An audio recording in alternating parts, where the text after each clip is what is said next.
Okay, very well. So today, what I want to talk to you about is the um, the need that humans have to anchor their consciousness on something. So this is a thing. This is everybody's thing. If you were to take notice, you will see this that you, your mother, your father, your friends, your colleagues, like everyone has the need to anchor themselves, their consciousness in particular, because that's the operating system for your thoughts, your emotions, your actions, your choices, your decisions. You always have to have a base, a floor, um, a home, a um, an anchor from where to go from. You always have to anchor yourself on something, a belief system, a spiritual system, a values system, an educational system. Uh, there's there's always a matrix of sorts that you need to anchor yourself in. So this is really something because I had never noticed that. Like all of my life, I just lived life anchored, based with references, with values, with I've always lived in it, and I never noticed that I was doing that.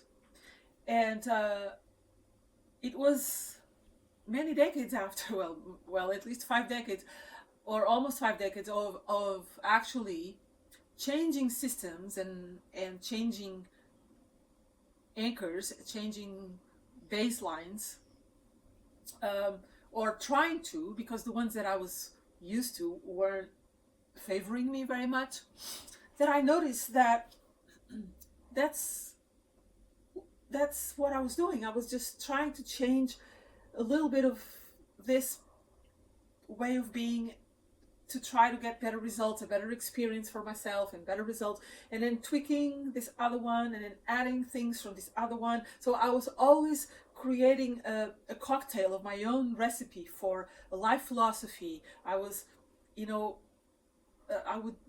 bring in ideas from this way of life and this philosophy and this understanding and this school of life and this approach and this other approach, and then I'll learn some principle from this other person, and then from this other one, and then from this book, and then from this teacher, and then from this other teacher. So I was constantly weaving matter and things and values and perspectives and points of views, and I was always molding my own anchor from where to go from where to fall back on, and from where to stem all of my life.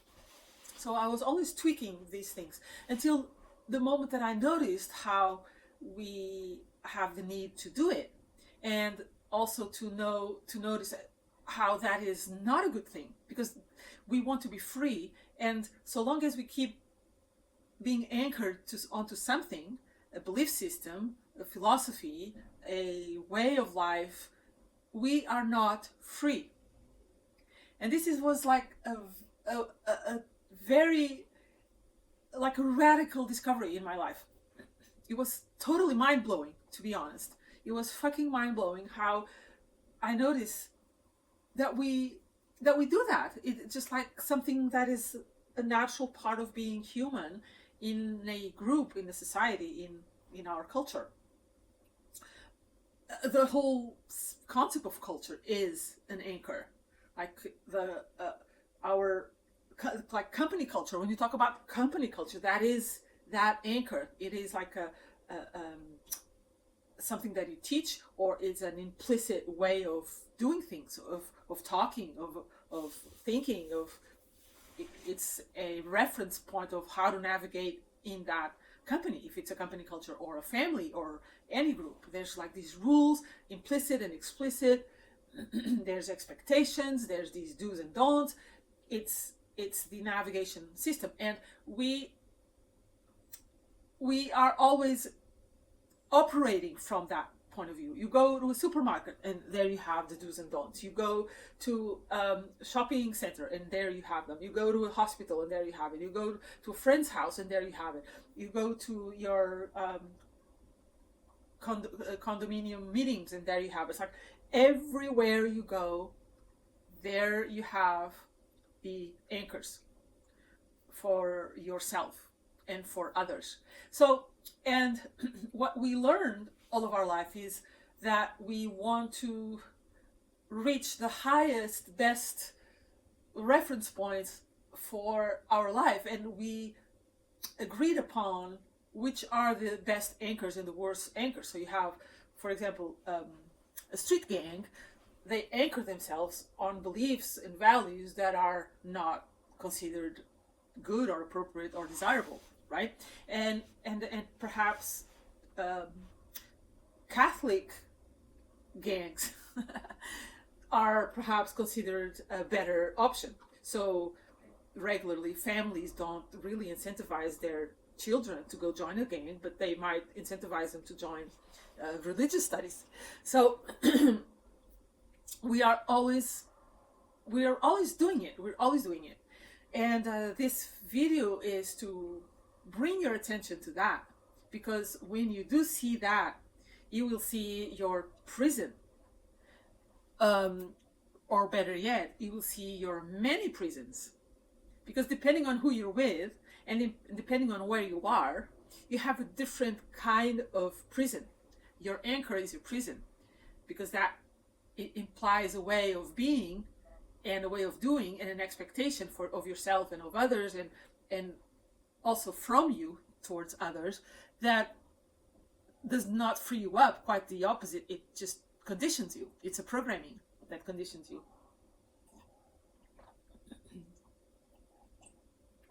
So as soon as I saw this, I saw where I was where I was fooling myself, because I spent all my life trying to find the best system, the best way. Not that I necessarily, I mean, I never used the words I want to find the best system, but I was trying to find the best life for myself, right? I was making choices that supposedly were the best choices for me, for my present and for my future. So you take, you bet on yourself by committing to these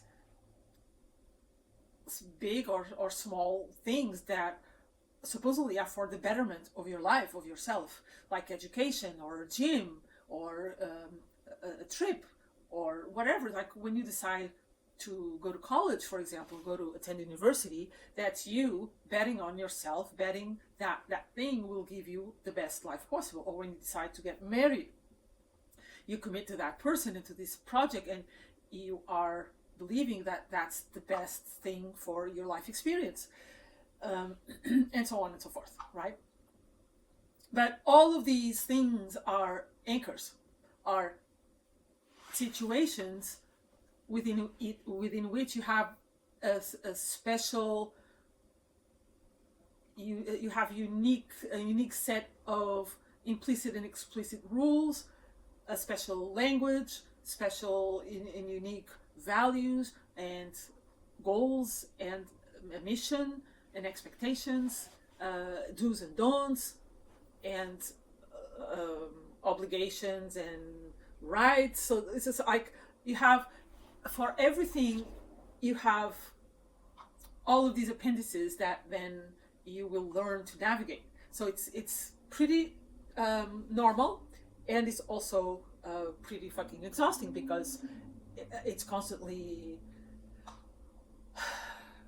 an overload of rules and expectations and things for you to try to integrate with your personality, try to integrate with who you are. And it's always there's always the potential for a clash. whether it's attending university or being married or whatever, there's always the potential for you clashing, because obviously you have this matter in the periphery, your husband or your wife, or the school and the teachings and the exams and the books. Like, there's the world, right?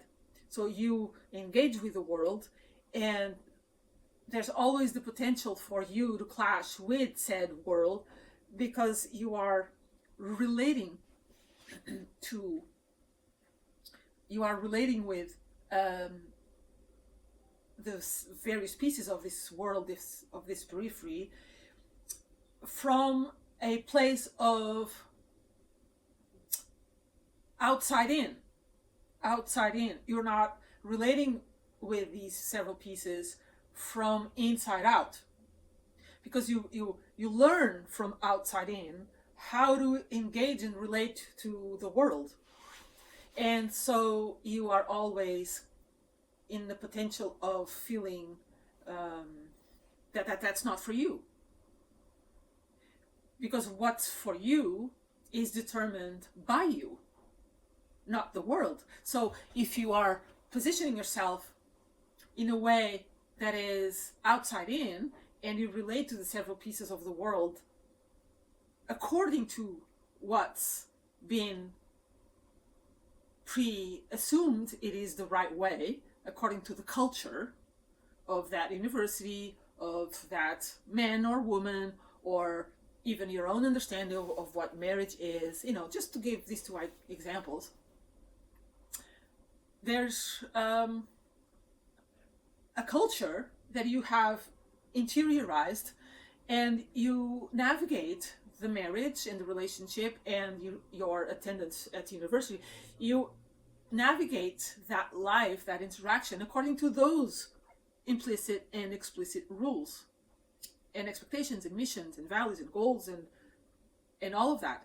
So obviously that the potential for you to not like or not want something from that university, whatever part of it, is enormous.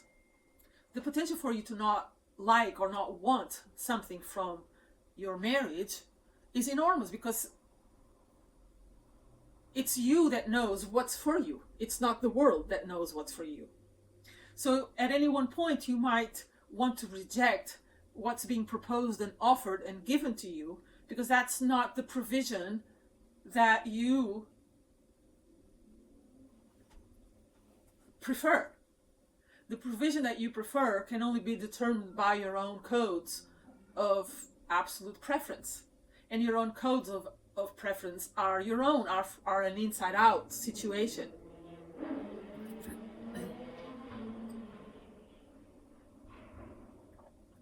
So the only way for you to access the truth of what you want and how you want to relate to the world is for you to recognize what you truly want at each moment from the world and with the world.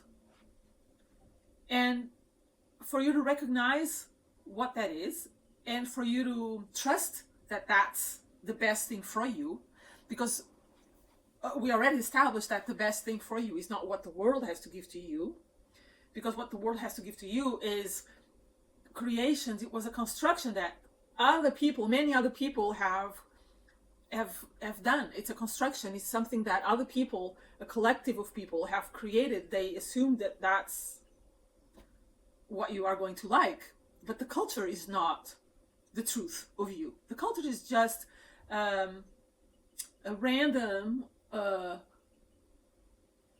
designed construct.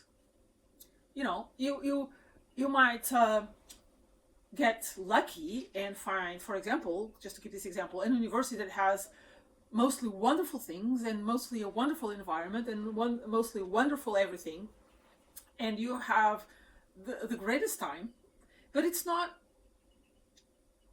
everything that you will like, but it's the word mostly is in there. And the same thing for with your marriage, with your husband. You might marry someone that is mostly wonderful and provides you with mostly wonderful experience, but it's the word mostly is there. But very rarely do people have mostly in most of the things, in most of the time, with most of the people, in most of the places. So that's like the very best scenario. So the other thing, the other part that is not good or is straight up bad, because we were talking that at the most it's mostly good, has to come from you. You have to be able to recognize that in many instances you will not want what the world is proposing that you do or eat or go or wear or speak or whatever, right? So the world expects that you do a lot of things to go along, play along with the culture. So the world expects you to play along, do a lot of things according to what's expected of you, but so that you increase the level of wonderful experiences more and more and more, you have to recognize the many things that are not for you and say no to them. And when you say no to the world, you are being truthful. And when you are truthful, you create magic. And when you are truthful, you are adhering to no culture, to no system. You are unhinging from the anchoring, because you are not acting according to anyone's system. You are not choosing according to anything. You are not choosing according to the 10 Commandments. You are not acting according to what your mom and dad taught you. You are not doing what your schoolmates expected of you. You are not choosing according to what your husband or wife prefers and expects of you. You are not choosing or doing or saying or wearing or eating or going or not going according to what your family, your brother, your sister, your father, your children, your cousins would prefer from you. So you are unhinging from the expectations and the value systems and all the anchors. You are not rebelling against anything. You are simply and just purely just being loyal to yourself. And when you do that, you unhinge from all the systems, from all the baselines, from all the floors and grounds and reference points and cultures. You see, you take off from all of the anchors, and this is simply a navigation based on what is true for you. And that's something that you will know in each moment based on how things feel. And when you do get in touch with that energy, when you do recognize what's true to you, it's based on the energy of the things. It's not based on the things. It's not based on anyone. It's not based, you're not doing this because it's your friend Joe. You're not, it's off the energy of your friend Joe. Like the energy, like he calls you to go for ice cream and you're not feeling it. It's not for you. It's nothing against your friend Joe. It's just, it's not vibing. You don't want that for you at this moment. So you're just sensing the energy of everything, and just obeying the no that you will feel, because that's the truth. It's so freaking simple. You know, it's so freaking simple. It's like the most mind-blowing thing about this is like truth is an energy game, and it's extremely simple. What's very complicated is to navigate and choose everything according to systems and value systems and expectations and past experience and projections for the future. What will happen if you say no to Joe? What will happen if you say no to your family? What will happen to your marriage if you say no to your husband or your wife? Like, that's what's complicated. To do all that math and do all that safe planning, preventative planning, damage control, all of that, it's so manipulative and so controlling and so exhausting. And you get lost and don't live the present moment because you're always fearing something, the backlash, the comments, the criticism, the reactions, the rejection. It's so exhausting. And it's a life lived not in truth. It's not truth living. Truth living is magic living. That's why you want to do that. It's the most exhilarating experience. And it's I don't have any other reason why you want to do that. It's the most exhilarating experience. Truth living is magic living, and that's it. It's unhinged from everything. It's the departure from everything that you've known, that you've learned, that you should do. It's like no fucks given, but without being hostile or arrogant. It's just what it is. It's just the truth. You don't want to go, so you just say no. No anchoring on anything. You're not anchoring your life now on saying no. No, that will be the trap again. You're just constantly just feeling it out. It doesn't appeal to you. It doesn't interest you. It doesn't spark interest. It doesn't spark joy. It's a no. If it's kind of boring, if it's something that you already know how it's going to go down and you're not feeling it, it's a no. It's so simple. Okay, bye.